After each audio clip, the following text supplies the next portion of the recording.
Good morning, ladies and germs, and welcome to my log. It's day 47 in the grand and vast quarantine on the world. How are you surviving? Are you now locked in your little cave, as I have been now 47 days? Don't think you know how it feels yet. But it's going to be fun. You're going to have some fun. I wanted to look at a comment someone made, a good friend of mine, actually. I was talking about language and the human situation and the fact that everything comes back to our use of language and our distinct existence, our distinctive qualities that raise us above the qualities of animals and distinguish us from the rest of the world. And this person is commenting, this friend of mine, Mark, says, "What I wonder, based on this video, the language humanity has been and is developing for millennia is an open source. It evolves." He shared a video about a guy who is a lion whisperer and has a lot of lions and is very close to them. The essence, not the author. Language of the animals includes all of the senses, and that makes it sentient. When we use human words to describe things, we are biased to our experience of being human. And are we not the same as animals? We may say we are using reason and being objective, but are we really? We are much closer to being animals than we are to being human. Trying to separate humanity from animals just because just because humans can talk or write things down, just because something is said does not make it understood either, by lack of context or lack of experience in a particular language. So I thought I would address that, or try to, this morning as I drink my coffee, and I wonder, why do I do these live streams when I'm not particularly good at it, and I can see that people are getting more and more bored. You know, my channel lost subscribers and views and just sort of dropped down to half the activity it enjoyed previously once I started doing live streams. Because I can't edit them, they're much slower, and you have to sit through my long pauses and my speech rhythms, my slow, lugubrious way of speaking. So I guess it's not what you could call a popular approach, but I'm not really here to be popular or to gain an audience. That's not why we do art, is it? And yes, I say even this morning, this now, reading that comment, this is my art presently. Fuck you if you don't like it. So this is something common, I think, and I'm going to insult my friend, because I'm going to talk around his comment. I'm not going to talk about him. I'm not including him in the group of people I want to attack. Yes, I want to attack someone. I want to attack the social scientists again, in part. This is an interesting, here's a theory I could throw out. This is a new one. I'm going to explore it. But when these various disciplines like sociology and psychology and social services and whatever else, I don't know, there's so many of them now, social sciences, right? When they called themselves sciences, they bought into a scientific worldview, which isn't appropriate to the study of human experience or human behavior. It's not appropriate to take on a scientific worldview in which the object of study is the natural world and the scientist takes an objective, distanced approach, a cold approach to understanding what this phenomenon is, this natural phenomenon. Humans cannot be approached that way for a lot of reasons. One particular reason would be that the scientist isn't objective. The scientist is also human, and the scientist's prejudices where human behavior is concerned are going to come into play. And before you know it, that so-called scientist is going to be telling humans how to behave. And that's precisely what's happened. You can't separate the human from the scientist. And while it doesn't really have great consequences or repercussions in the natural world, it does in terms of medicine and a great many other things. But when studying the natural world, it's not immediately evident that it's going to turn into a train wreck. But when you are advising and evaluating and placing values on human activity, human behavior, human emotions, human values, and claiming to be a scientist in the same moment, you become a dogmatist and you lose what has fueled, what has supported the humanities for 500 years, which is that skeptical view, that distance of, I know, I don't know. Of course, the truly skeptical would be, I don't know whether I know or not, but, and this became the scientific method. The scientific method is, we don't know. The standpoint is of natural sciences. We don't know, but this is our best explanation at this time. The social sciences say we know, and we're going to create the best society, and in order to do that, we have to convince people to act in accordance with what is proper and good. If you don't believe in global warming, for example, then you are... It's not the scientists who are pushing people to believe in global warming, it's the social scientists. It's the politicians like Al Gore. I wonder what his background is in. It's probably in some kind of social science. And ultimately, all of the politicians are social scientists of a kind. But in all of this, in the packet of ideologies that come together in the social sciences,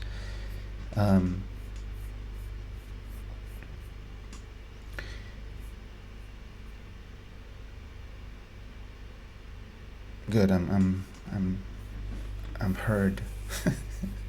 I exist. It's good to know I exist. In the package that comes, it's a package deal. All of these different social sciences share an ideology, share a worldview, and it's an agenda. It's a political agenda.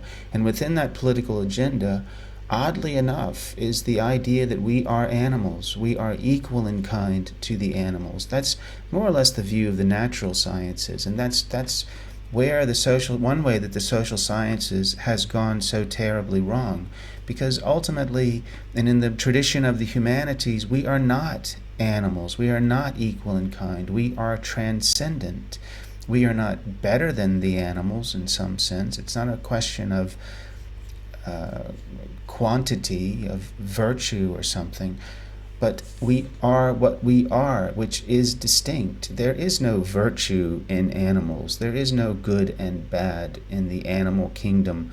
There is what is. But in the human kingdom, there is good and bad, and there are many other human qualities that you will not find elsewhere, and we have enough trouble trying to figure those out without reducing ourselves to some species of instinct alone.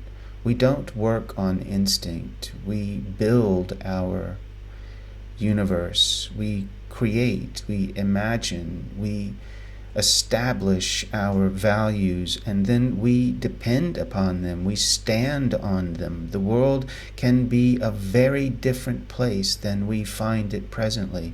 The world can change dramatically from the moment of one's birth to the moment of one's death, in which values have changed completely, in which scientific theories have stepped in and altered the way we perceive ourselves, and so on. We are dependent upon our imagination and our intellect, the two in concert and collaboration, in ways that animals can never be.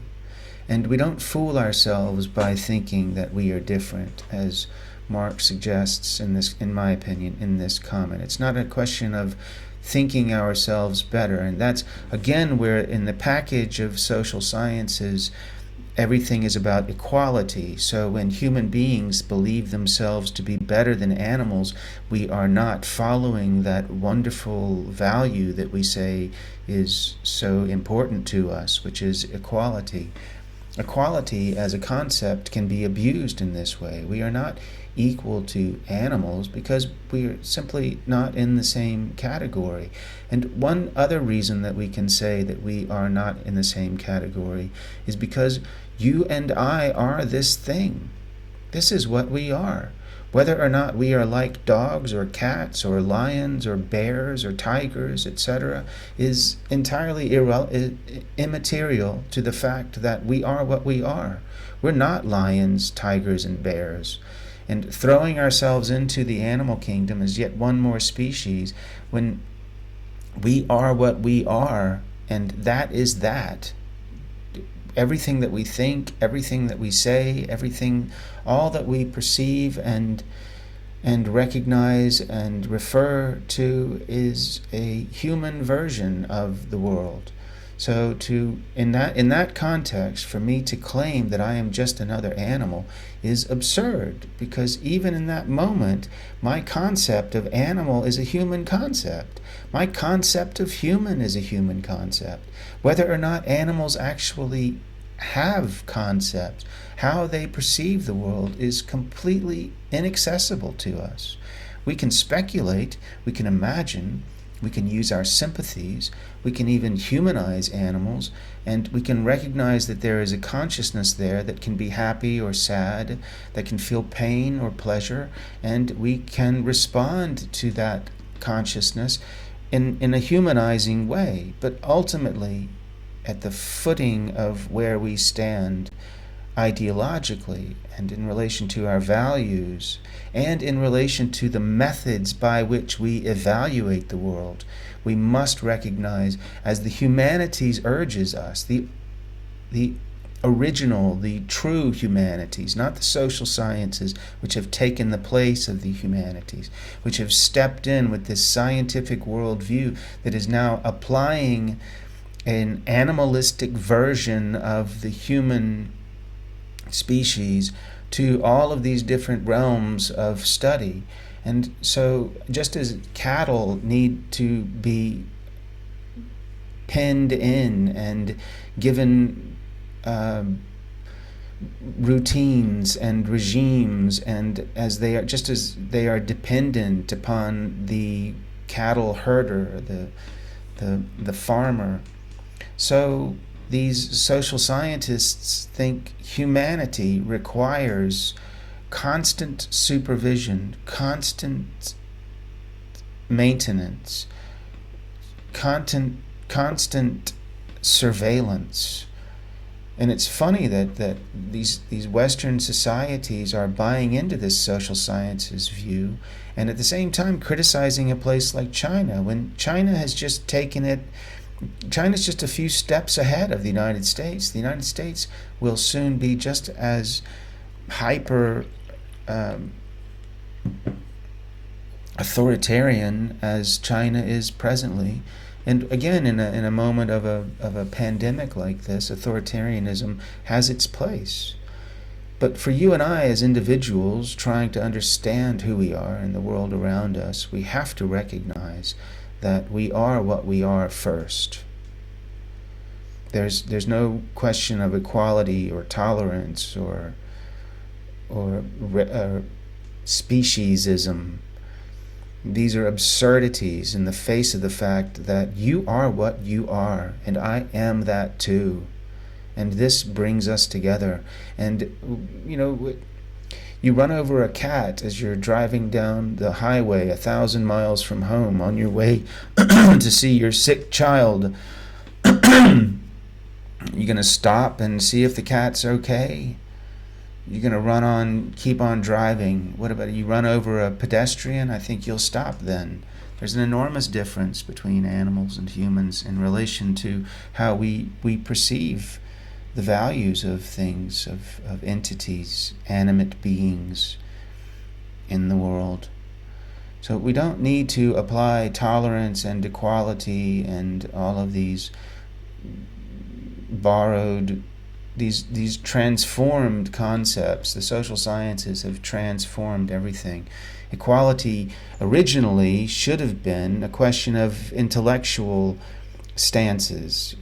I believe this is true of this phenomenon, and you believe something else is true of the same phenomenon, and we tolerate that difference. But now that has nothing to do with it. Everybody's intolerant while at the same moment preaching tolerance. The leftists are preaching tolerance while they are wagging a finger and condemning the far right. That's intolerance. Intellectual tolerance is the only tolerance worth thinking about.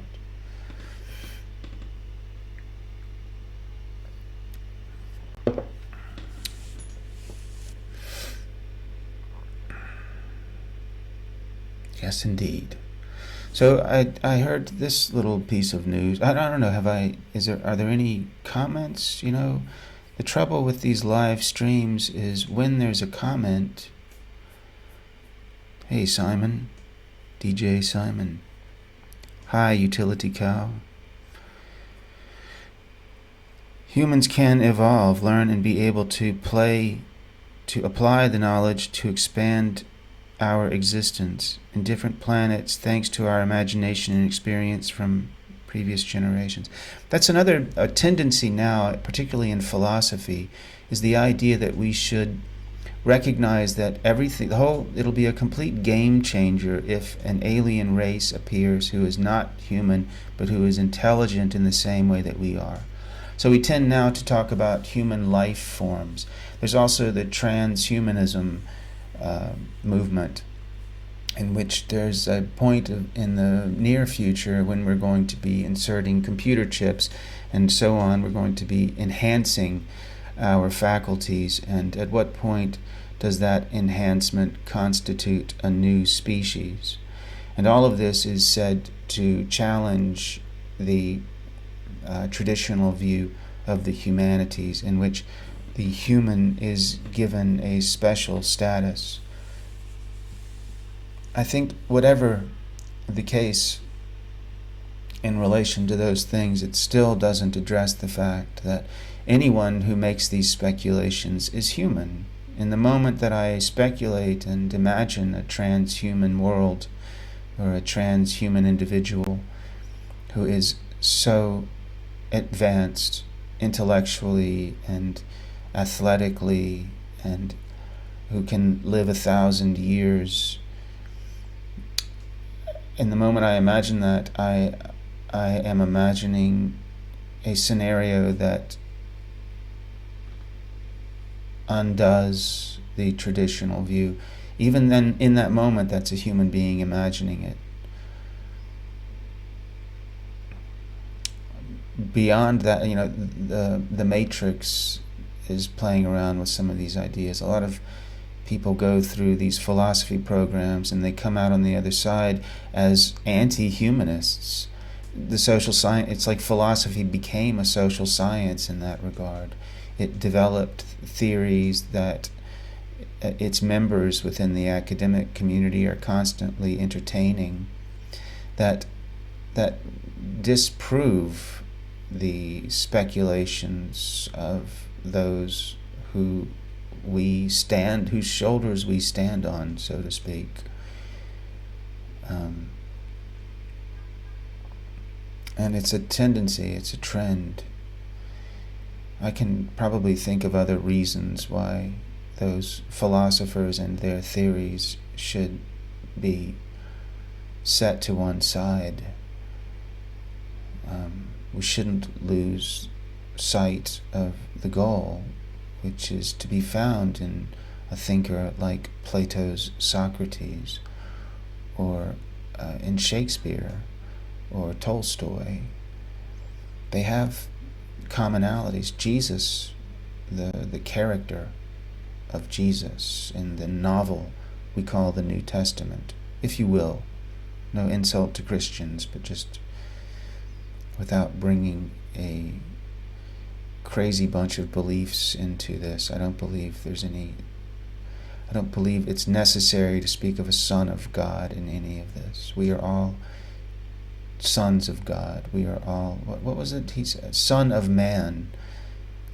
There aren't many good explanations of that. There are a lot of explanations out there of that, but they're not very good ones. And I think Son of Man, to me, is an indication of what I'm talking about. Son of Man, is Jesus was saying, I am human in that moment. And God is the representative of the human. God is humanity's representative, and the human is God's representative. It's a mutually dependent relationship that human beings conceptualize. That the world is this entity of humanity.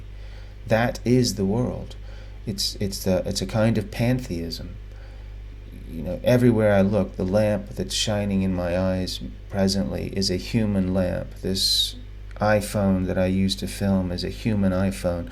This computer is a human computer. This coffee is a human, you could say, version of, but even when I say version of, I'm qualifying it in a way that is too soft.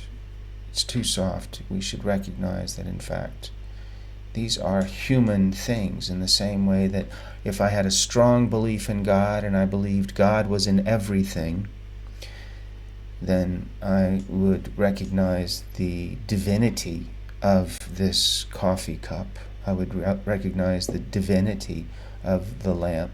And for some, I guess Buddhists come to mind, I'm not sure, but for some, the idea is that you must treat everything as though it were a kind of divinity. And that's a similar idea in this, is that you should treat everything with kindness, because it's all your kind. It's all your kin. You are kindred to all things, inasmuch as all things are an expression of what you are. Even the guy that you hate, whose qualities, whose thoughts, whose attitudes and gestures drive you crazy, even that person is an expression of you yourself, of who you are. One more variation in the same theme. And that's really where tolerance stands, in my view, traditionally. It stands on that idea. And in every moment that I see historically where Christians are referencing God, you could as well place this idea I'm presenting, where the human is what connects all of these things. I noticed recently when I was watching that Prager video, and Prager the Pretender, my video called Prager the Pretender, at one point he kind of snarled and he said, humanism. He doesn't like humanism. He likes the Judeo-Christian, and he thinks that that is in some way more accurate to the world's phenomena. And of course, it's a belief system that he follows. But I think humanism gets a bad rap among these religious people. And I think the bad rap is that what they call humanism is a very vague term. There's no singular humanism. There's at least 100 different versions of humanism. And I think the version I'm recommending, which I don't even call it humanism. I don't think of it as humanism. But what I'm recommending is a view that you can extract from the canon of great books. And that I trust my point of view because it seems to have come naturally from my understanding of the great books. I have a feeling this stream is lagging quite a bit.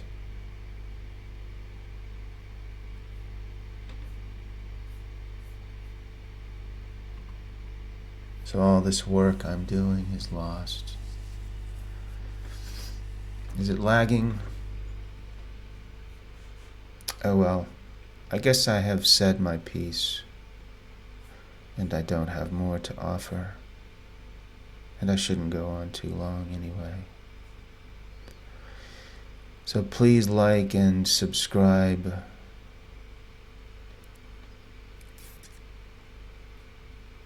And Salamandren loves you.